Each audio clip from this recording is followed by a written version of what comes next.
commande F98 à livrer pour 16h30. Et pas après.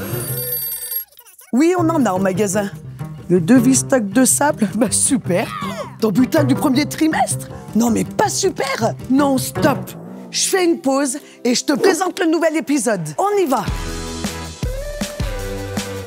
Bienvenue dans ce nouveau numéro de C'est du Pro. Aujourd'hui, on va parler retraite, maintenance, marketing et communication avec Jordan, un expert en SEO. Et on ira poser du carrelage avec Morgane. Allez, go! Quand on part à la retraite, c'est sûr, ça change la vie. Bon, moi, j'ai 28 ans, donc je me sens pas concernée. Ben quoi? Dans tous les cas, la retraite, c'est comme un chantier. Ça se prépare, mais il y a aussi des pièges à éviter. Allez, on regarde. Allez, coupez. Oui, en fait, j'ai dit 28 ans.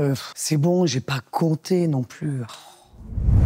Le départ à la retraite est un moment crucial de la vie d'un artisan qu'il est nécessaire de bien préparer. C'est une vie différente, loin des chantiers. Et le manque peut vite se faire ressentir. Trouver de nouvelles passions, essayer de nouvelles activités ou s'engager bénévolement permet de mieux appréhender ce changement de vie. Pour ceux qui ont du mal à ranger les outils, plusieurs associations spécialisées dans le secteur du BTP, comme les Compagnons Bâtisseurs ou Habitat pour l'Humanité, accueillent volontiers l'expertise de professionnels retraités. Mais la retraite s'anticipe aussi d'un point de vue financier. Commencer à épargner tôt est crucial. Le plan d'épargne retraite, PER, ou l'assurance vie sont des options prisées offrant une souplesse d'utilisation et des avantages fiscaux notables. Pour ceux qui cherchent à investir dans l'immobilier, le dispositif Pinel peut être intéressant. En débutant tôt, ces stratégies permettent de bâtir progressivement un patrimoine solide pour les années post-carrière. Mais il est aussi essentiel de connaître précisément ses droits à la retraite. Entre les trimestres nécessaires pour une pension complète et les avantages spécifiques au métier du BTP, chaque artisan doit régulièrement faire le point avec sa caisse de retraite. Des dispositifs d'aide comme les consultations de préparation à la retraite peuvent également orienter efficacement les futurs retraités, d'autant que les cas particuliers sont nombreux. On peut penser notamment à celui d'une entreprise familiale. Passer la main n'est jamais simple. Choisir le bon successeur, qu'il s'agisse d'un proche ou d'un employé de confiance, demande du temps et de la préparation. Plus généralement, la transmission d'une entreprise ne se limite pas à un simple échange de clés. Elle implique des démarches légales, depuis les déclarations fiscales jusqu'aux modifications dans les registres du commerce. L'accompagnement par des experts comptables et des avocats est recommandé. En somme, bien préparer sa retraite, c'est surtout s'ouvrir la porte à de nouvelles aventures. C'est quand même plus sympa de bosser dans la bonne humeur. Ça, Morgane l'a bien compris. Et c'est toujours avec beaucoup d'humour qu'il nous partage son quotidien de plaquiste et nous montre les coulisses de ses chantiers. Allez, on l'appelle.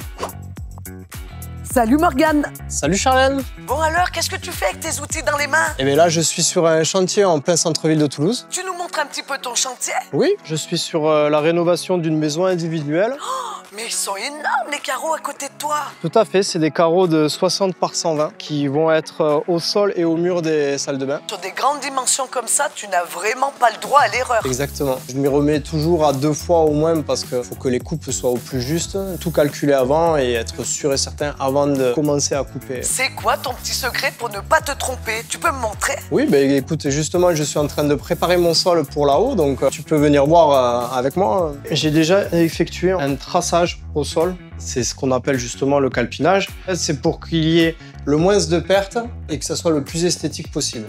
T'as des conseils à nous donner pour découper des carreaux de cette dimension? Il faut vraiment être minutieux. Et puis après, il faut utiliser les EPI, lunettes de protection, le casque anti-bruit. Un modèle de sécurité.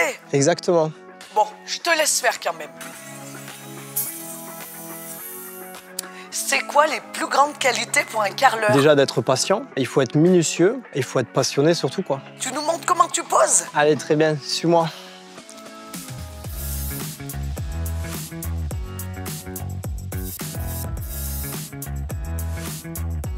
J'ai vu que tu étais sur les réseaux. Tout à fait. Et tu les utilises comment, du coup, ces réseaux? J'aime bien présenter mes chantiers, mes techniques aussi par la même occasion et faire des petits tutos aussi. Bon, du coup, si t'aimes les vidéos, je vais t'embaucher pour faire le montage de C'est du Pro, c'est ça? Eh ben, on pourra toujours essayer.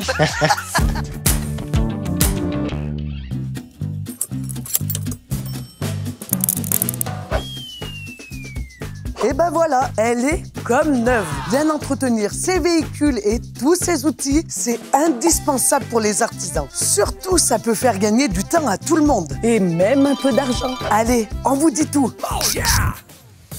Dans le secteur du BTP, gérer efficacement ses outils et ses véhicules ne se résume pas seulement à une question d'organisation, mais devient une réelle stratégie d'économie. Une bonne maintenance peut réduire les coûts opérationnels de votre entreprise jusqu'à 10% chaque année. C'est un gain significatif qui, sur le long terme, peut clairement distinguer une année financière réussie d'une autre plus difficile.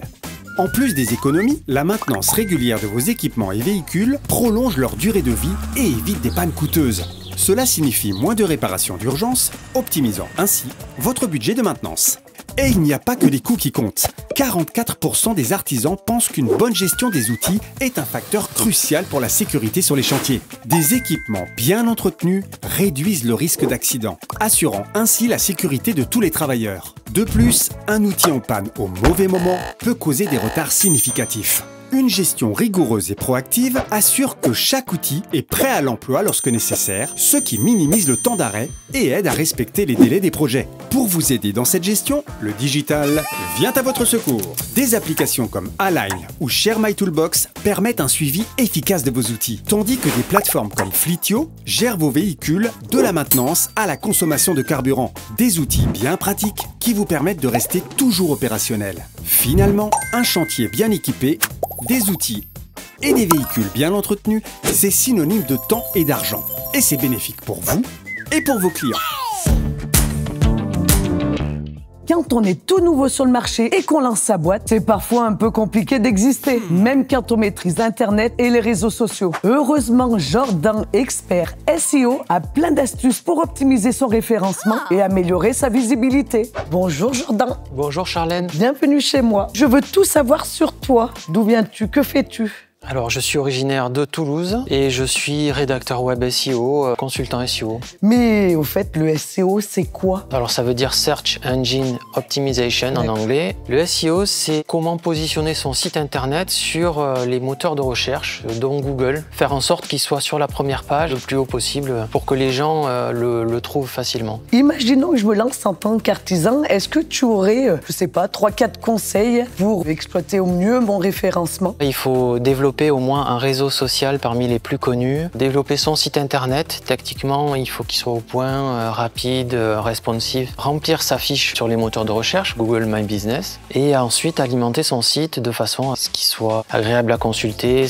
à ce que les internautes trouvent les réponses facilement. Ça permet de montrer déjà son expertise, ça permet d'être trouvé quand les clients vont sur les moteurs de recherche, donc c'est très important, et ça permet d'avoir quelque chose à soi, c'est-à-dire que les réseaux sociaux ne nous appartiennent pas. Le fait d'avoir un site internet, on est maître de la situation. Et par contre, ça demande beaucoup de travail pour l'artisan. Ça dépend de la concurrence qu'il y a en termes de SEO. Quand on est dans un secteur où il y a moins de concurrence, un petit post, un petit article de temps en temps, ça va suffire. Après, s'il y a beaucoup de concurrence, il va falloir muscler un petit peu le rendement et beaucoup plus écrire, quoi. Et la spécificité de l'artisanat, c'est que souvent on souhaite être visible localement. Donc c'est un travail SEO local. Et en l'occurrence, quand on se positionne localement en SEO, ça marche très fort. Est-ce que tu penses que c'est important de répondre aux commentaires que nos clients font? C'est très important parce que ça montre que l'artisan s'intéresse à la satisfaction du client. Plus on prend soin des clients de Google, qui sont nos propres clients en fait, oui, et plus Google est content et plus il nous fait monter. La première position sur Google va concentrer entre 25 et 30% des résultats. La seconde entre 15 et 20, la troisième entre 10 et 15. Oui, d'accord. Et en dessous, c'est moins de 4% et deuxième page, c'est moins de 1%. Donc si on n'est pas tout en haut, mais on n'a pas de retour. Ouais. Eh bien écoute, j'ai du travail, je vais appliquer tous tes conseils. En tout cas, je te remercie d'avoir répondu aux questions de la communauté, Jordan. Avec plaisir, merci beaucoup. Et puis, belle continuation. Merci. C'est la fin de cet épisode de C'est du Pro. On se retrouve le mois prochain pour un nouveau numéro.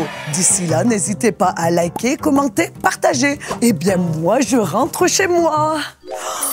Ah ben non, en fait.